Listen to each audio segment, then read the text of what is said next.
So good afternoon, everybody.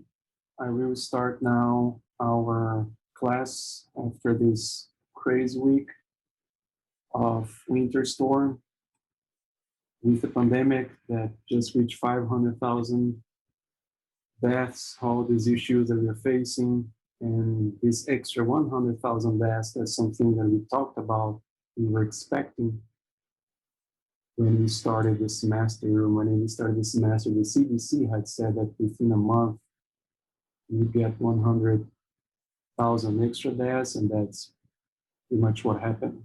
We are in little after mid-February, and we reached 500,000. So really sad about that. And here in Texas, we're facing this winter storm. So I really hope everybody is doing good during these crazy times. So before we formally started the class, one student asked, how was the performance in the exam, in our first exam in the semester? Overall was better than what I had before, like in the previous 2 semesters, that when I started having the exam done online, either through eCampus and then Canvas. And this time, the greater majority of people got A's and B's, so it was much better than before. Of course, that could be all credits of you guys studying more, reading the material, watching the lectures, either in person through Zoom or the recordings on YouTube. So that's awesome. It's a lot to do with you guys studying the course material.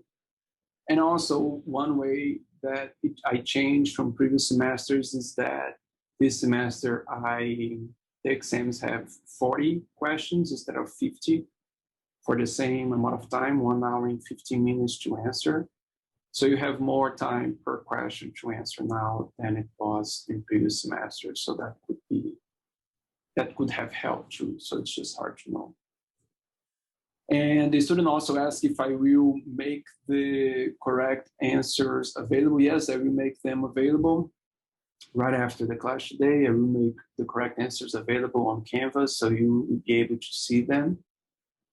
And the provost of the university, in an email, I think was late last week, informed faculty that we are not supposed to give any quiz or assignment, any graded activity before this coming Thursday, 8 a.m.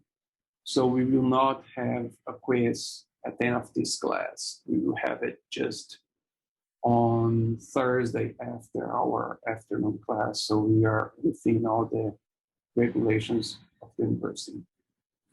So I released the correct answers for exam 1 after this class today, so you can see them on Canvas, and I will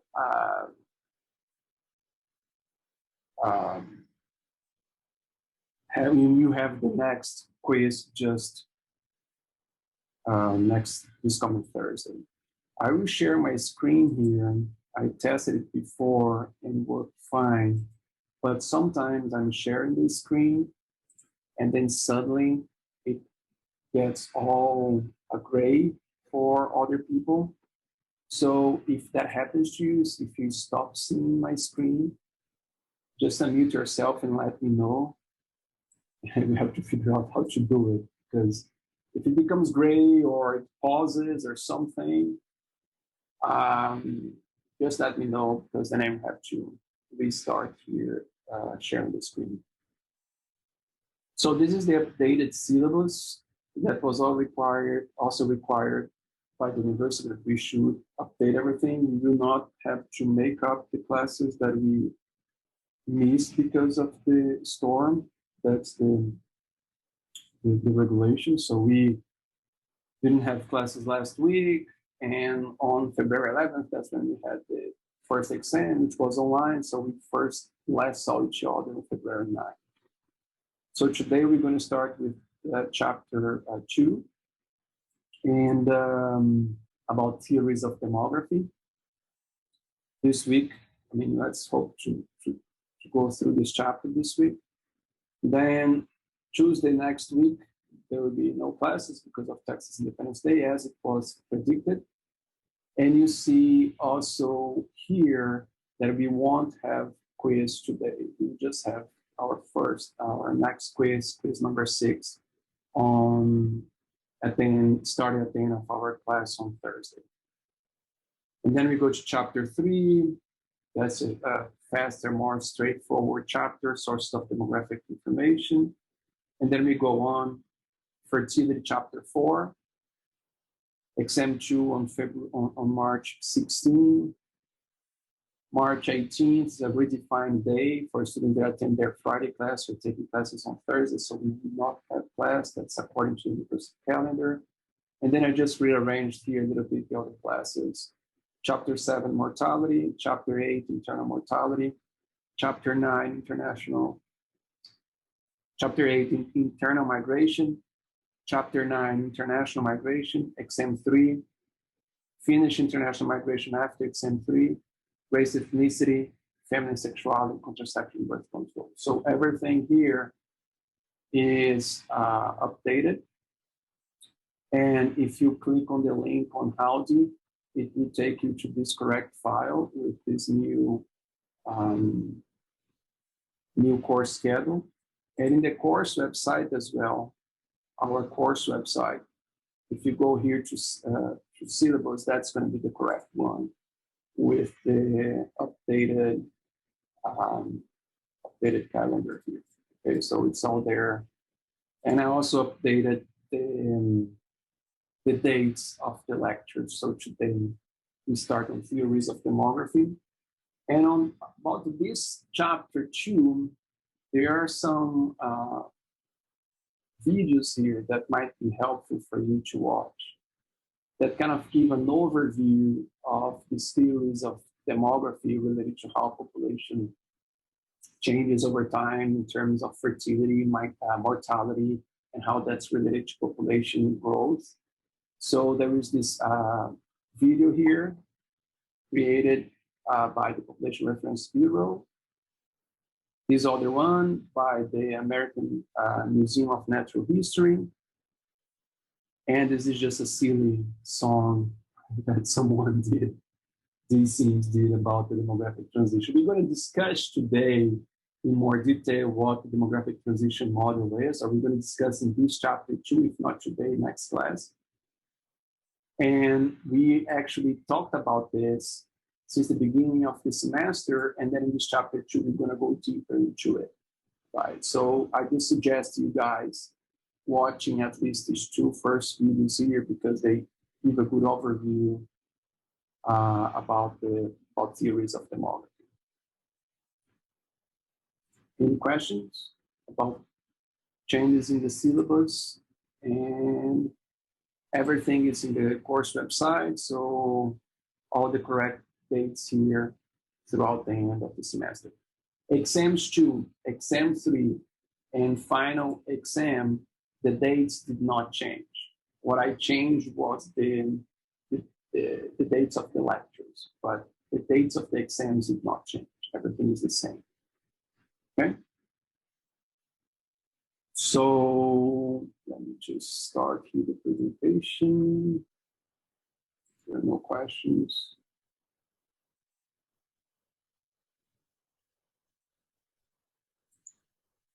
So today we will start with this important topic that kind of gives the background of theories of demography.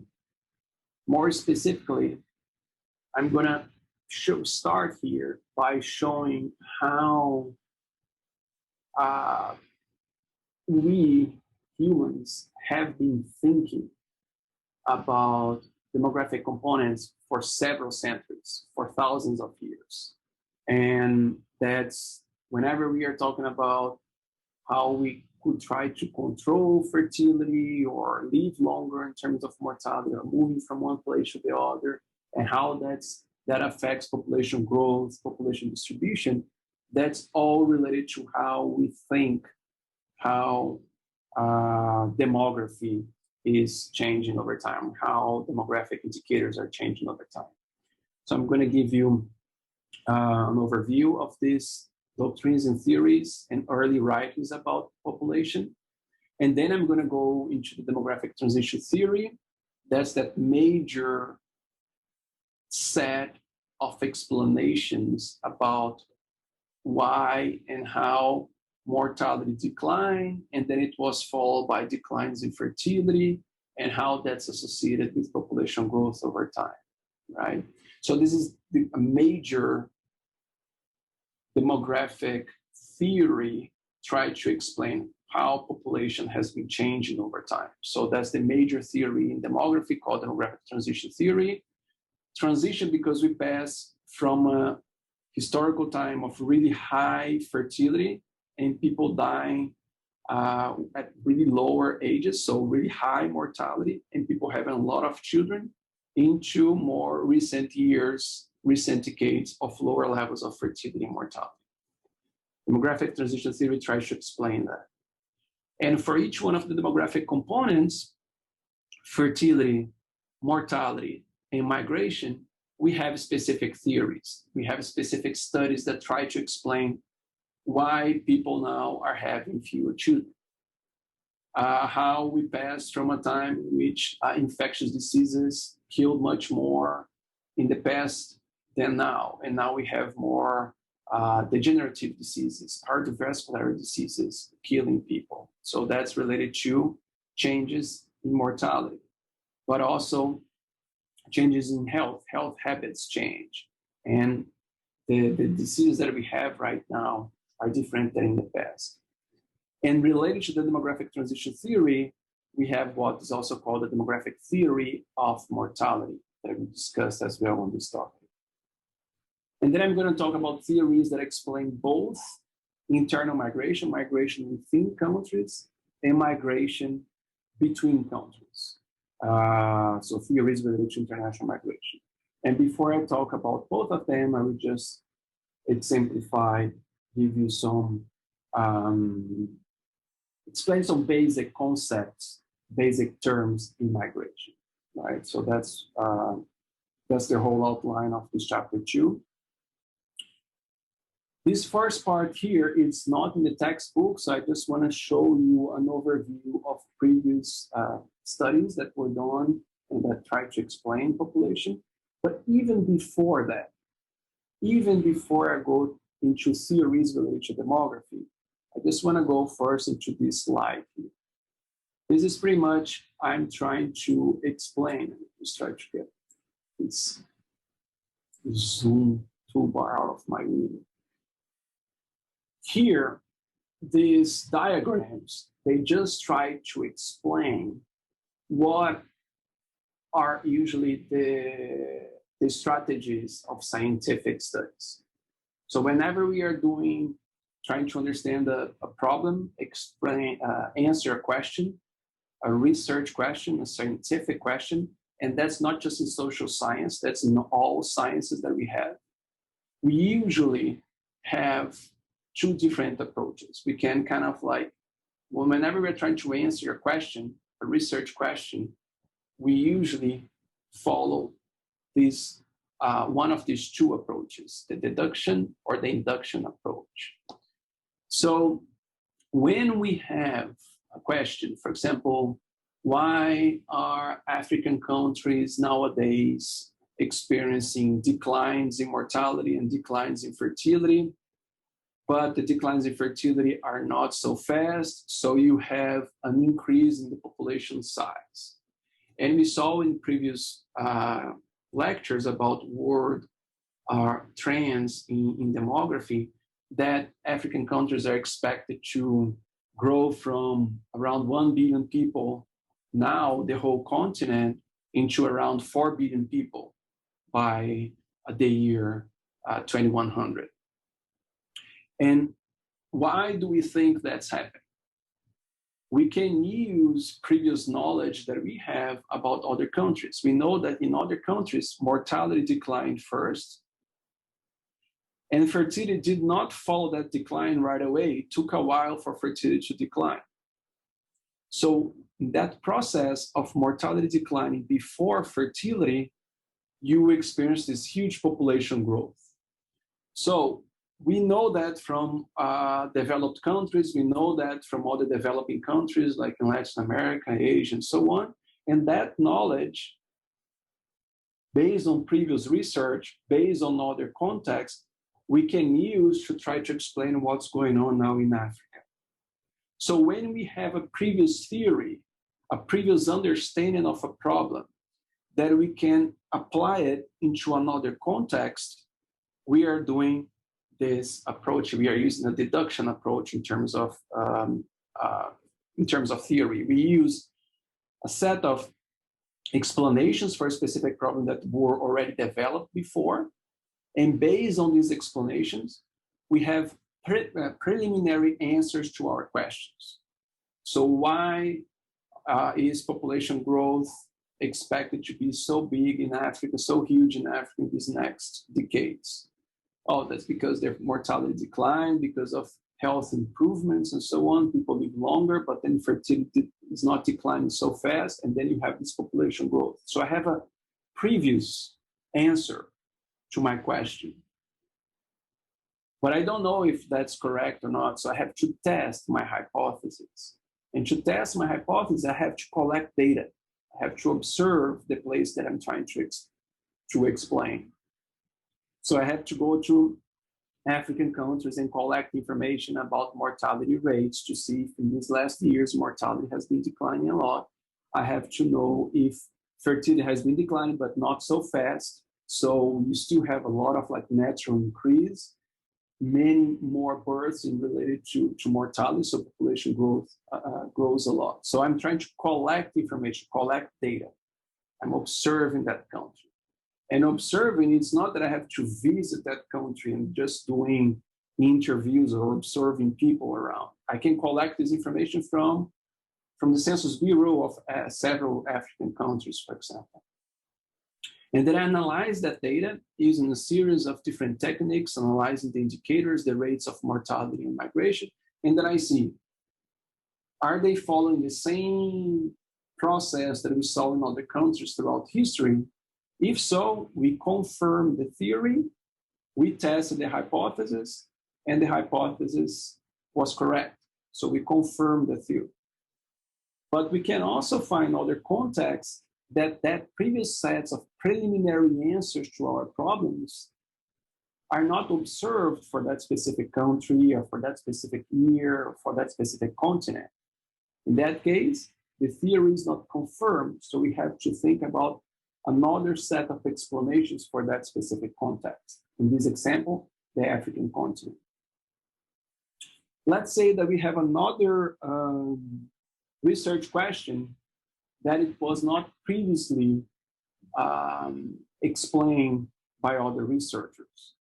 So let's say that we have a pandemic going on in the world right now, and we want to know how that will affect economic development, how that will affect mental health of the population, how that will affect fertility.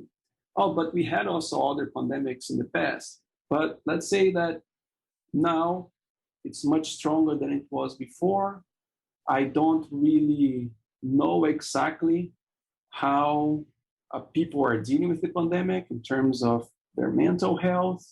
I don't know how people understand the seriousness of the pandemic, if they're following health regulations such as use of masks and social distancing.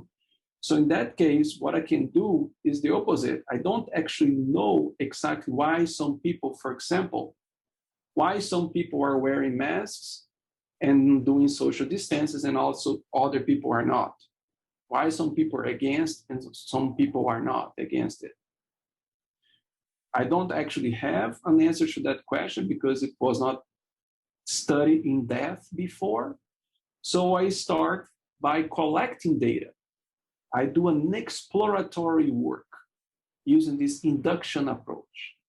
Whenever I'm doing a research that I do not have a preliminary answer to my question, I do not have a hypothesis really clear, established, I'm doing an exploratory work.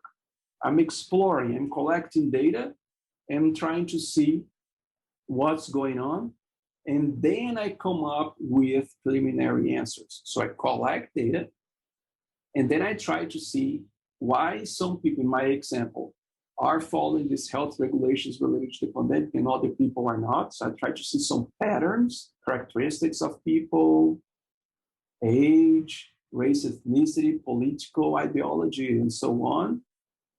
And then I try to come up with possible answers to that question. And I think just one student here said that there is an alarm, a fire alarm going on in her apartment. So yeah, just watch the lecture afterwards on YouTube. I hope everything is okay there. And then based on these observations, trying to understand what's going on, creating these patterns, I come up with preliminary answers. I can collect more data, and then I start to build a theory from that, right? So whenever I don't have a previous studies done about specific topic, I do more of an exploratory work. And that's the induction approach. All these other diagrams here are pretty much saying the same thing. So the deductive, it's this one here. I have a theory that was already tested. And then I have some hypotheses, some predictions of what I think the answers are. And then I collect data. If I don't have previous knowledge, I collect data. And then I try to make some generalizations, look at some patterns. And then I create a theory to explain that specific problem. Or I try to create this paradigm about like how a specific question can be answered. And here the same thing, a deductive approach. I pass from a general principle to a specific case. I have a theory that was used about all different areas, and I try to understand a specific case. So I go from a general approach to a specific case. The induction, I go from the specific to the general approach, the opposite. So the deductive approach starts with the theory, I confirm a hypothesis, and usually this kind of research tends to be quantitative, more statistical, collecting data from census, from surveys, and so on, but not necessarily. The inductive approach starts with data, infer conclusions from data, and tend to be more qualitative. So it's more ethnography, observation in the field. We do in-depth interviews, focus groups, and so on. But not necessarily. We can have qualitative research, deductive, and also quantitative research, inductive as well. But that's usually how we classify these two major strategies in science. And just remember, these deduction and induction approaches, it's more based on whether I have previous knowledge or not about specific problem. And that can be applied for everything. Can be applied for social science or all other sciences that we have. Okay? So I just wanted to show that first, because whenever we talk about these terms, deduction, induction, inductive approach, deductive approach, you have that more clear now. What is it? And all these diagrams, I got them from this website here. I mean, I just like the way that this Daniel Miesler, he summarized the differences between these two approaches. And then now, talking about the specific case of theories trying to explain population changes.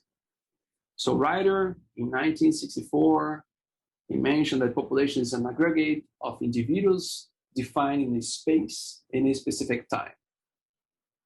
And whenever we are trying to explain population changes, we have to take into account both individual characteristics and characteristics of the context. So we have to do both a microdynamic and a macrodynamic approach, trying to understand changes in population that are related to specific characteristics of people and also specific contexts where those people live.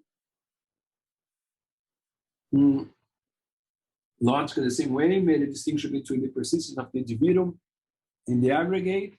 Sometimes individual characteristics are more, play a major role on how we deal, how demographic components change, fertility, mortality, and migration. And other times is more the context that explains changes over time. So just mentions where human beings die, while the population aggregate does not, individuals continue entering to replace those exceeding a specific population. So pretty much saying that as individuals, we are born, we grow up, and we die, but the population will be still there. The aggregate is going to be there. So pretty much saying that human populations will persist through time, and individuals have a specific lifetime or lifespan.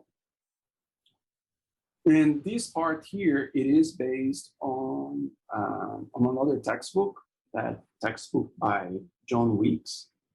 And just to show that for thousands, hundreds of years, series of different, even the Bible and a series of different philosophers, they were already talking about issues related to population, related to demography. So Genesis, be fruitful and multiply and fill the earth. Pretty much, don't control fertility. Have as many children as you want, and make the population grow. That's related to demography. That's related to fertility, one of the demography components. Confucius, government should maintain balance between population and resource. So here in his case, he was more concerned about the population size, that if population increased too much, then we would not have enough resources. Plato, population quality is more important than quantity. Aristotle, population should be limited, abortion might be appropriate. So all these discussions about whether population growth is good or not, and how we should deal with it, has been throughout human history being debated a lot, right? Quality and quantity, what does it mean, quality of population? Even nowadays, we use this term quality, a way to, that economists use a lot of quality of population or human capital is related to education, skills that people have, training that they have to enter the labor market. So it's better to have, in this perspective here, a smaller population with more skills, that you would have a more productive society instead of have a bigger population. So that's the main message there. Caesar, population growth is necessary to maintain the Roman Empire. St. Augustine, abstinence is preferred way to deal with sexuality. Second best is to marry and procreate. St. Thomas Aquinas, celibacy is not better than marriage and procreation. So all these discussions being done, and a lot of those here focusing on fertility, right? How we should try to control or not fertility of specific populations. So this is just to show you how these different philosophers have been thinking about it. It's not something that I expect you to remember. It's just to show you that discussions about or like different demographic perspectives have been out there for a long time. So Khaldun, population growth increases occupation specialization and raises incomes. So sees population growth has been good. Mercantilism, increasing national wealth depends on a growing population that can stimulate trade. More people produce more, so that creates more trade, and that's good for everybody. The physiocrats, population size depends upon the wealth of the land, which is stimulated by free trade. So laissez-faire style. And then Malthus, we're going to talk more about Malthus and those people that kind of like use Malthus as the basis of their theory, which are called the Neo-Malthusians. We're going to talk about Malthus and the Neo-Malthusians more throughout this lecture, and also about Marx and the Marxists, people that use Marx as the foundation to understand changes in population over time. So Malthus' theory, the main assessment is that population grows exponentially, food supplies grow arithmetically. So the idea is that population grows much faster than our capacity of producing food, of supplying food. So if we have let the population grow a lot, then we are not going to have enough food for people, and the poverty is going to be the result in the absence of moral restraint. If people just don't control fertility, population will grow much faster than our capacity to supply food. That was the basic idea of Malthus. But Malthus, he had more religious background, so he was against any form of contraception in order to control fertility. And he suggested abstinence and also postponing marriage as a way to control fertility. But the so-called Neo-Malthusians mentioned that, yeah, I mean, we should be concerned about population growing much more than our capacity of supplying food.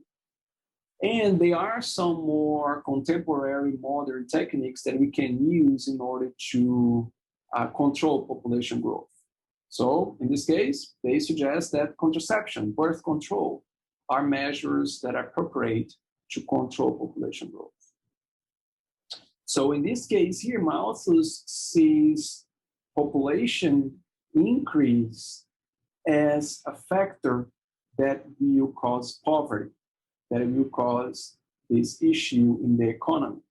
So demography explaining economy. And Marx kind of switches that explanation. He pretty much said, and also the people that came after him and follow his steps, says that each society has its own law of population that determines the consequences of population growth. Poverty is not a natural result of population growth. It pretty much says that the economy, the way that our society is organized, some people having more access to resources than others, that will actually that will influence our fertility behavior, that will influence mortality and everything in migration as well. So in his case, he's saying that economy actually influences demography. So that's pretty much the idea of Marx, right? And not necessarily population growth is seen as a bad thing, right? So some countries could benefit from that. And then by 1945, you have the development of the demographic transition theory, and that's what I'm going to discuss more in detail in the next slides as well. Demographic transition in its original form, the process whereby a country moves from high birth and death rates, and then you have death rates declining, and for a period, because birth rates are still high, you have a high population growth, but when birth rates decline, then you start to have smaller, more like you reduce the pace of population growth over time. By 1962, early studies suggested the need to reformulate demographic transition theory to take into account differences across countries and also take into account migration as well. In 1963, the theory of demographic change and response. Demographic response made by individuals to population pressure is determined by the means available for them to respond to it. Cause and consequence of population change are interrelated. You don't actually just have one factor causing changes in fertility and mortality. There is a lot of reverse causality going on in trying to explain changes in demography over time. And the Eastern relative cohort size hypothesis mentions that larger young cohorts put pressure on young men's relative wages, forcing them to make a trade-off between family size and overall well-being. I talked about that here before to you, like the baby boom cohort. Right after the World War II, fertility increased a lot. So people who were born right after the baby boom or during the baby boom after World War II, they became a larger cohort, and when they got older and they entered the labor market by the end of the 60s and the end of the 70s, beginning of the 70s, they were competing for similar jobs. And they were usually more well-educated than previous cohorts. So you have these better educated people, more people competing for jobs, and that affects their earnings. And then I mentioned to you that there are several studies that were done about the impact of the baby boom cohort to the labor markets, studies that from the 70s and 80s. And more recently, you start to see the baby boom cohort getting older, retiring, and then putting pressure on Social Security. And I also mentioned that the same kind of study here, I did it in my dissertation about Brazil, that now you have this bigger group of people of a little bit better educated than in previous years entering the labor market, and that could have a negative impact on their earnings as well. And then more recently, trying to understand this huge complexity that there is in demography, we try to explain these changes in mortality, fertility, migration separated, just to give us a better understanding of each one of these components. So we try to understand all these different transitions, health and mortality transition, fertility transition, and related to that, the age composition transition, population getting older, migration, and migration related to urbanization as well. And also now, we already talk about family changes over time. I mentioned that in the US, we now have more households, a higher percentage of households in which both men and women, they are working outside and providing to the household. So you try, as you start going deeper, trying to understand what's going on in societies in terms of demography, you break down, you try to focus on each one of the demographic components, okay? So now going back to our textbook by Poulsen and Bouvier. We go back to John Stuart Mill that mentioned that a stationary population is better than a larger population. What is a stationary population? I mentioned to you before here, we're talking about the stable population and a stationary population. A stationary population, it's when the number of people being born and the number of people dying is similar. And it's going to continue to be like that into the future. So it's pretty much saying that if the number of people dying in a specific year is similar to the number of people being born in a specific year, population is not going to increase, it's not going to decrease. So we have a better idea of how to prepare for the next years because population size is going to be similar, right? So that's the main idea. This stationary population, this approach, we're going to talk again about it in the mortality chapter when you're talking about the life tables.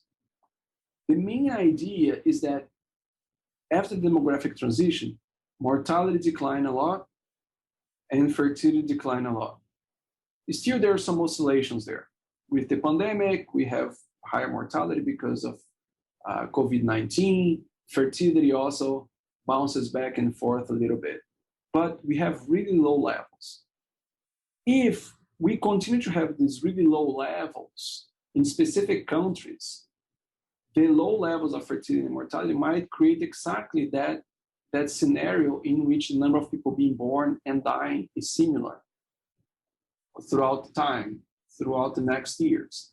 So we can better plan as policymakers what to do for our society. And so I'm just going back into this stationary population explanation because that's something that we discussed before, and we're going to keep discussing, and we're going to highlight that in the mortality chapter.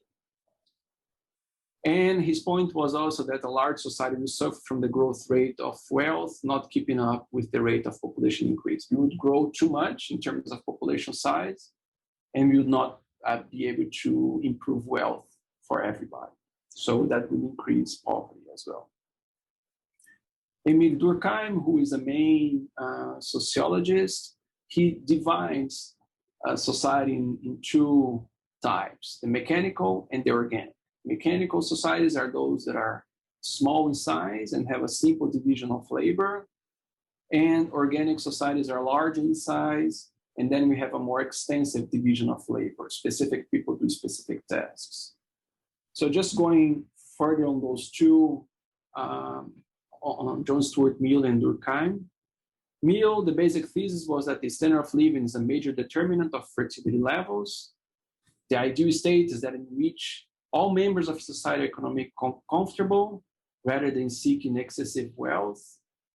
At this ideal point, levels of fertility and mortality will coincide in a way that population will pretty much don't grow anymore. We stabilize over time. And then we can have more progress culturally, morally, and socially. So that's pretty much his approach. For Durkheim, who was a French sociologist, he based his entire social theory on the consequences of population growth, like on that mechanic and organic societies. When we have a society that keeps growing in size, that will lead into greater division of labor. People get more specialized. Some people will teach, some people will work in the service sector, some people will work in industries, some people will build their own business, and so on. So we start to, some people will work in the health sector and everything, all these different occupations that we have nowadays. His main point is that society increases so much in size that then we start to have more specialized skills and activities in our society. The struggle for existence is more severe when there are more people. In the long term, this leads to greater economic well-being. His idea is that, yeah, population growth puts pressure on society, but that creates specialization, and at the same time, we will increase productivity and have a great economic well-being in the future. And then going more in detail about Malthus. Malthus is the most well-known scholar who wrote about population growth in his essay of the Principle of Population from 1798.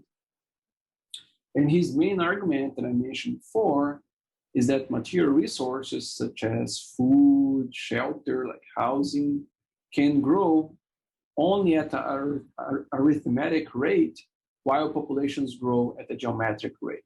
So pretty much that our capacity to produce food and to have shelter to the whole population, it's much slower than the capacity of population to grow, right? If we do not control population size, if we just let people have as many children as they want, we don't care about that, population would grow exponentially, and subsistence, our capacity to produce food and shelter, would just grow arithmetically, much slower. So in order to control population growth, he proposes two sets of checks, what he called preventive checks and positive checks. Some people criticize Malthus just by using these terms, preventive checks and positive checks, pretty much this one, positive checks, when he's talking about a war, famine, pestilence, and other forms of misery and vice are positive checks. But we have to just try to understand what he was explaining here. He was saying, if we just keep having a lot of kids and mortality is declining, and we don't have any action related to it, we are going to have issues in the future, poverty and everything. A way to deal with this issue is through preventive checks, which he called moral restraint or postponement of marriage. Pretty much abstinence, no sex, or postponement of marriage. So because of his religious background, he saw that these were two ways in which we could rationally try to control fertility. So he was not talking about any other sorts of birth control or anything else. He was against that.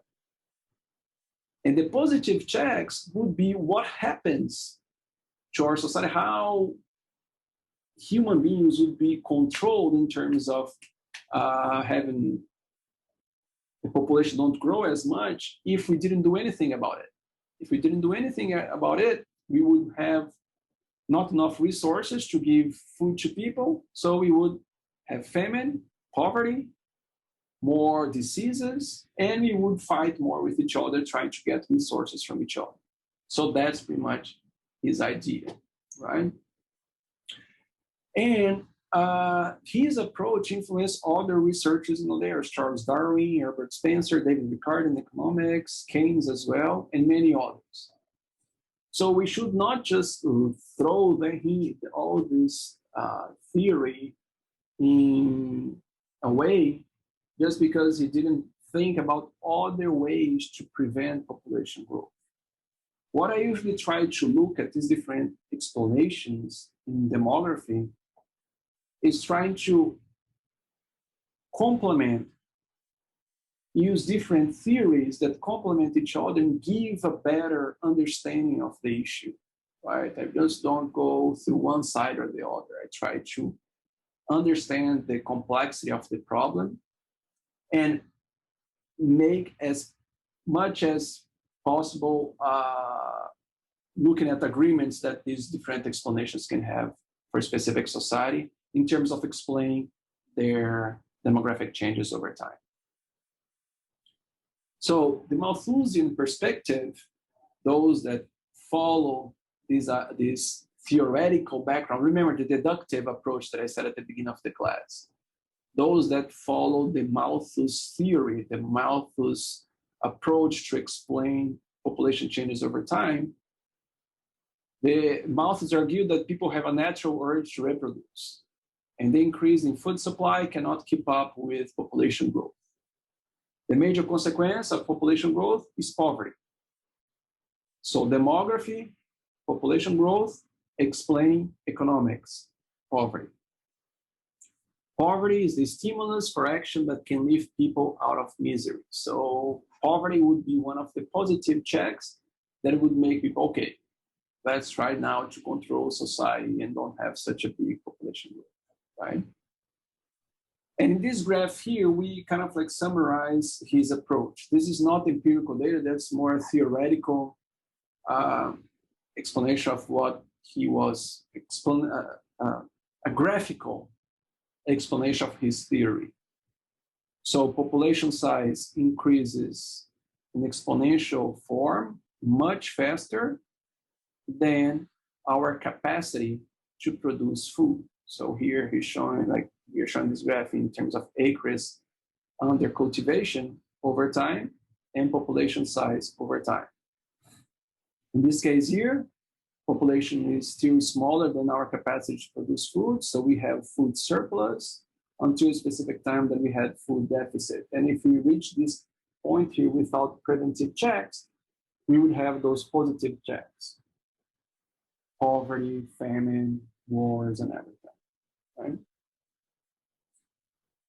But there are several criticisms about Malthus, and some of them are highlighted in this slide here. He did not consider that technological advances could increase food production to deal with population growth. So the interesting thing, you go back there, he wrote his essay in 1798, right? And from around 1760 to around 1840, the Industrial Revolution was going on. And what the Industrial Revolution provided was exactly all these technological changes in society that made the society much more productive. So we were able to produce goods to the population in a much more efficient and faster way than before, right? And he did not predict that. So he did not consider that we could develop so fast in terms of technological advances that it would make us able to produce food in a much faster way. Because Malthus described humans as no different than all living organisms in the ability to increase at the geometric rate. In his view, we're all competing for space and resources. And he didn't oversee, and that was something that was going on exactly at his time. That for the Industrial Revolution, afterwards, the Green Revolution, more recent decades, kind of like made us produce much more, even in the same amount of land space. Another set of criticism, the conclusion that poverty was an inevitable result of population growth led to rejection by Marx and Engels. So Karl Marx and Friedrich Engels, their point was that how our society is organized economically causes poverty and also affects demography, not the other way around. Because Malthus was saying, no, demography, people having a lot of kids, will inevitably affect economy, will affect poverty, people will be poor. So they see the same problem in different approaches, different ways. And another thing that I already mentioned, Malthus believed that moral restraint was the only acceptable preventive check. So avoiding intercourse until marriage, abstinence, and only getting married when people could afford to have children. So he was, exactly because of his religious background, he kind of didn't think about other possible ways that people could control fertility. But not just that.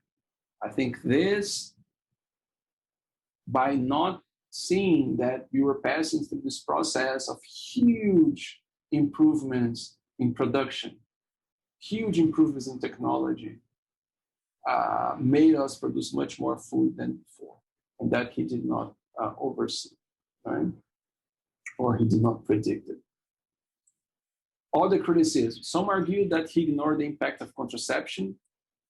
Related to what I just said before, he was a clergyman who didn't see contraception practices as moral, so he was against them. He never clearly defined what exactly is subsistence. Is it food or means of subsistence or life standard? Is it just food or also shelter? What exactly is the subsistence that they're talking about? And these Malthusian principles were not valid for Europe or North America exactly because of the Industrial Revolution. The increase in subsistence have far exceeded the human tendency to reproduce. We now can produce much more food and resources than before. And if that is properly distributed to human society, that will deal with issues that could have been caused by population growth. Okay? But even with all this criticism, his Malthus theories, it's really important in demography. So you still have a lot of people that use the basic concepts that Malthus is talking about.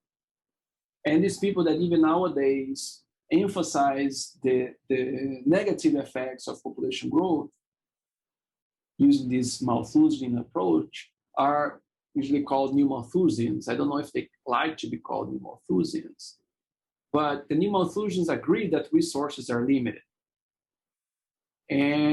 But they argue that people should use birth control, which is something that Malthus did not accept.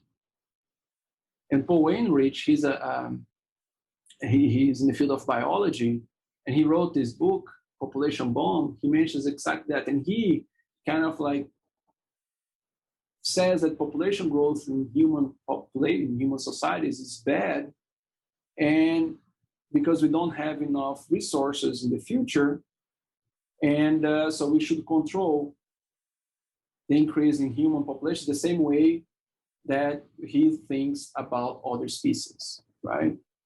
And Harding, the same thing, the tragedy of the commons. And Paul Ehrlich, so he's really famous. He is, I think I have this book here somewhere. This population growth. He's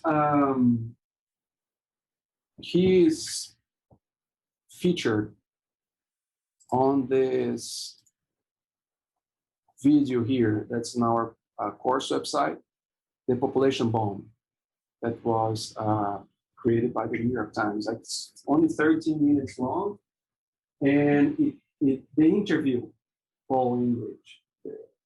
And so it's, where is the book? Here.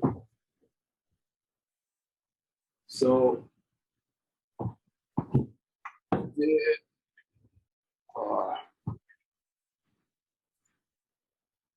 so this is the book, The Population Bomb by Paul Enrich. And this is another book that he wrote afterwards, The Population Explosion. And this is the original book by Malthus, on the state of the principle of population. So this book here is the one that's being cited at that point. And Paul Enrich is the one that's interviewed, one of the people, other people interviewed in that short video made by the New York Times. Okay? Share here again the screen. So if you can watch this video, if you have watched before, now you're going to recognize more, understand more the discussion that's being made here. And although he wrote this back in the 60s, he pretty much says, oh no, it's going to still be a problem, population growth, to be more specific. And so he did not, in 1968, the first time that he wrote this book here. And he still continuing to have the same ideas as he had before. But and watching that video is good, because then you understand this debate in a fast way. Let me just continue here. So, and then I mentioned already, there is this other approach that was developed by Karl Marx that sees the thing the other way around. It's not demography that influences economy, it's actually economy that influences demography. So you all might have heard about Karl Marx. He's an economist and philosopher who disagreed with Malthus about his theory. And for Marx, there were, like, the capitalist society is formed by two groups of people. The ones that have they own the means of production, the capitalists, the bourgeoisie, and the ones that work for the capitalists, the workers, or the proletariat. So, as I mentioned before, and see, go back to our first lecture in this semester. You remember what is an independent variable and dependent variable, right? Independent variables are the causes of something. They are the causes of the dependent variable. So you have a series of different variables, a series of different causes of a specific problem, of a specific dependent variable, for specific consequences. So you have causes and consequence. The causes are the independent variables. The consequence is the dependent variable. For Malthus, population was an independent variable, creating poverty, creating economic issues. So demography is the independent variable, and economic indicators, or the economy, is the dependent variable. To Marx, population was a dependent variable. Actually, the way that we organize economically affects how many children we're going to have, affects how long we're going to live, affects our chances to move from one place to the other. The way that society is organized economically. So capitalism, the way that we organize economically nowadays, is the main cause of poverty, not population, right? So capitalism creates these two classes of people, the capitalists and workers, and capitalists exploiting the labor of workers, and that creates poverty. And that you also create different trends in fertility, mortality, and migration for different groups of people. And his point was that regardless of how many children we have, the bourgeoisie will benefit the most from this way that the society is organized, right? So that was his main approach. But he said, okay, population growth can be a problem. However, the potential difficulty can be regulated in the communist society. I mean, the main thing is that he proposed this, suggests this communist society in which we would not have a group of people being the owners of the means of productions, but then he didn't really develop how the communist society was going to be organized. And but his main point is that economy, the way that we organize economically, will affect demographic outcomes, will affect fertility, mortality, and migration. Okay? So that's the main idea. So, cool. And people who use this Marxist theory to understand these interconnections between economic development and demography are using this, what's called the Marxian perspective.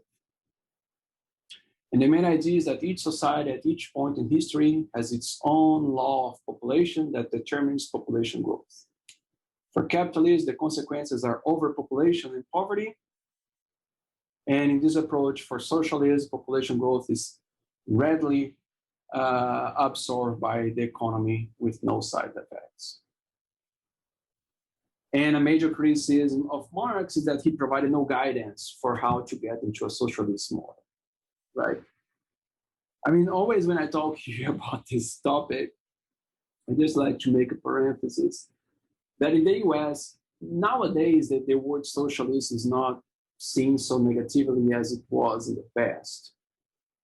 But when we are talking about socialism here, at least in this more Marxist approach, the socialist approach would get all means of productions, all industries, everything that produces goods in society would be ruled by the government. I mean, he didn't actually give a guidance about that, Marx himself. But what happened, for example, in the Soviet Union or in other socialist or communist countries was that the government would be the owner of all industries, all companies, everything that produced goods in the country. And that's different than social democracy. Social democracy, what we have, for example, in Scandinavia, like Denmark, Sweden, Norway, and some other Western European countries, it's still capitalism, but we have specific social policies that try to redistribute wealth throughout the society, so that decreases inequality. Social democracy is one approach to capitalism. Social democracy focuses on the social policies in order to decrease poverty, decrease economic inequality, or socio-economic inequality in countries. What I don't understand here in the US is the misuse of these terms, both from the left and from the right. When, for example, Bernie Sanders or AOC, they call themselves democratic socialists, that's misleading, because if you read the policies they are suggesting social democracy. They are not suggesting getting all the industries and putting on the hands of the government. No, they are suggesting something more similar to what happens in Scandinavia or in some other Western European countries. The social policies to alleviate poverty and inequality. And then when you have the right saying, oh, socialists, they're trying to implement policies that will be similar to how the Soviet Union or North Korea is. No, they are not. So I don't understand how those proposing social democracy in the US call themselves socialists, and that can be easily criticized with these other historical examples, and even from the right in the US. So everything gets kind of messed up in the US, in terms of of concepts, and it's good for us. I see people saying, oh, socialist here, socialism there. What's being proposed about the so-called progressives, it's not socialism, it's social democracy in the US. And I always make a comment, kind of like a little funny things, because like the US, all these concepts are difficult. I talk about like in a previous slide today. If we are pro free market, the market being free and not having regulations, in the whole world, that's called liberalism. So liberals are those people who are pro free market, no government regulations. In the US, liberals are leftist people, but in the whole world, liberals are, or those in favor of liberalism, economic liberalism, are those in favor of less regulations and pro free market. And I also say, for example, Americans got rugby, took off, put helmet, changed the rules here and there, and then instead of made a new sport, and instead of calling it American rugby, it calls it football. But football already existed. And why? All these concepts in all these different spheres of the American society are messed up. So I just like to make these little fun comments about, I don't understand why I should be at least American football, but the correct term should be American rugby, not football, right? And then you call the real football soccer. So that doesn't make any sense to me. So just a parenthesis here to explain that it's easy to criticize Malthus. It's easier to criticize Marx. But we are talking about the importance of their theoretical perspectives even nowadays. So that means that their theoretical background to explain population changes is important, and we should not just throw them away. We can combine these perspectives. We can say American way equals right, everyone else equals wrong. Yeah, I think that's how many Americans think. That's what Aaron wrote on the chat there.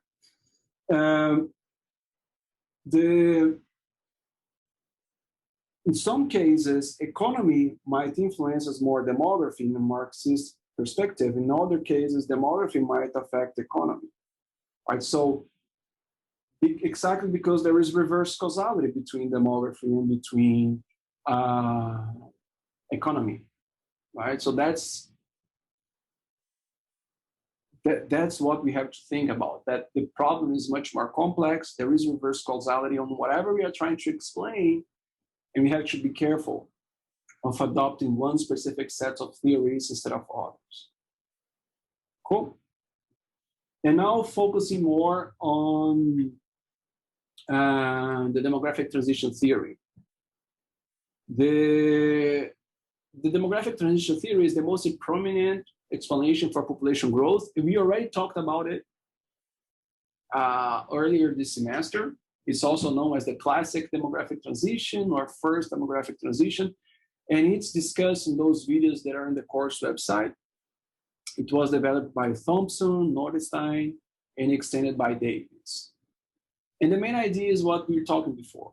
Changes in the size of the world population over a certain period of time are due to changes in fertility and mortality. Mortality declining first, and then fertility declining afterwards. And we have pretty much these 4 stages of mortality and fertility change in the process of modernization, of human society modernization. We have a first stage in which we have high birth and death rates, because both are high, little population change, and then mortality declines. We start to produce more food, we have industrialization going on, modernization going on, lower death rates, but birth rates are still high. So you have this huge natural increase. What is the natural increase? The difference between the birth and the death rates. So you have intense population growth. And then afterwards, fertility also declines. Now you have lower birth rates and death rates. And then there is a decrease in population growth. Population doesn't grow as fast anymore. And the fourth stage, you have very low fertility and mortality, slightly fluctuations in fertility. And in some cases, you have higher birth rates and death rates, so you have a natural increase. In other cases, you have lower birth rates than death rates, so you have a natural decrease. But these fluctuations of having either natural increase or natural decrease is more related to fluctuations in fertility, mortality. We improve so much. I mean, we still having improvements in the amount of years that we live, but the fluctuations of fertility are the ones causing either natural increase or decrease in different countries. Okay? So this is the graph that I already showed you before, and that's the one that we have been using here based on the textbook. And that's the one, if there are questions, I'm going to ask questions related to these 4 stages here, right? In our exams and everything, in quizzes.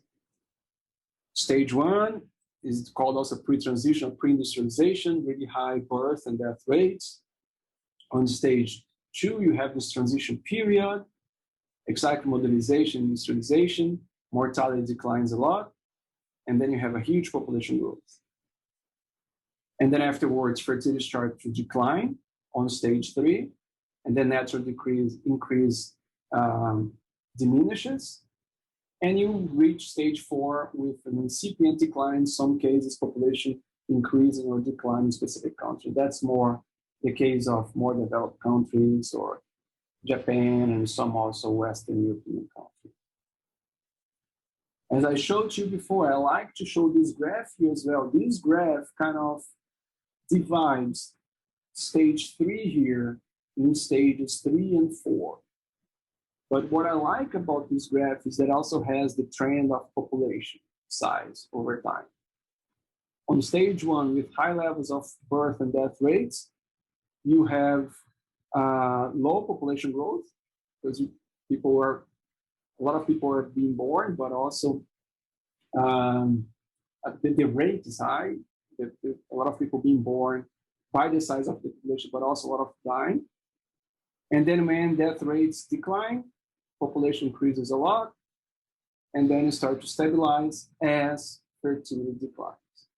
And then you might reach another stage in which the birth rates will be lower, and then population might start to decline. Okay, so that's the way. To simplify this theoretical framework called the demographic transition theory, or the classic demographic transition, or demographic transition model. Okay. The transition in the world from high birth and death rates started to happen into lower death rates in the 1700s and in later years in Europe. And it's not complete in most less developed countries. So many African, Middle Eastern countries are early in stage 3. Some in Latin America are moving towards stage 4, and also the US, because the US still have high fertility, as we saw before, compared to other developed countries. So it's now moving towards stage 4. And all these variations in terms of fertility and mortality increase and decline change population distribution, right? In the world, because it's still a lot of African and Eastern European countries still have high levels of fertility, they have a much bigger population size than in Latin America and the US and Western European countries. So the projections show that we're going to have an increase in the population in African countries and not in other countries. The beginning of the 20th century, the majority of population resided in more developed countries. Throughout the 20th century, there's high population growth and reversal of population distribution. So now, more recent years, of the world population, over 83% were living in less developed countries, and only under 17% lived in more developed countries. So you have a reverse of population distribution. More people living in less developed countries. And as we saw, based on that video by Hans Rosling, the share of the less developed countries' population will increase over time. Okay? So now it's 4:30. I will stop here, and I will continue on Thursday on the slide about second demographic transition. And that takes into account other changes that are going on in the society, and also the third demographic transition that takes into account migration. And I will, so just remind you, the correct dates of the next classes are available in our course websites, the syllabus, and we will not have a quiz today. Our next quiz will be after our class on Thursday, okay? So thank you very much, and I hope on Thursday we're gonna have in-person class, but I'm still waiting for the email from the university for confirmation, okay? Thank you very much, and see you next Thursday.